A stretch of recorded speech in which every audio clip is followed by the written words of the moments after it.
ইলিশ মাছ তোমার এত কেন স্বাদ?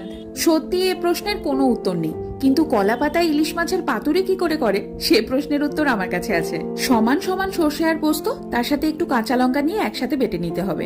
সাথে যোগ হবে দই, হলুদ, নুন, তেল। এবার সবকিছু ভালো করে মিশিয়ে নাও। কলা পাতাগুলো উনুনে একটু পুড়িয়ে নিলে বেশ নরম হয়, কিন্তু আগে থেকে নুন হলুদ মাখানো ইলিশ মাছকে এবার ওই মিশ্রণে ডুবিয়ে তুলে ফেলো কলা পাতায়, আর সাথে যোগ হবে একটা করে কাঁচা লঙ্কা। কলা পাতার চারপাশ সুতো দিয়ে পড়বে বাঁধা। কড়াইতে একটু তেলে ধিমে আছে ঢাকা দিয়ে উল্টে পাল্টে নিয়ে তৈরি হয়ে যাবে অসাধারণ কলা পাতায় ইলিশ মাছের পাতুরি।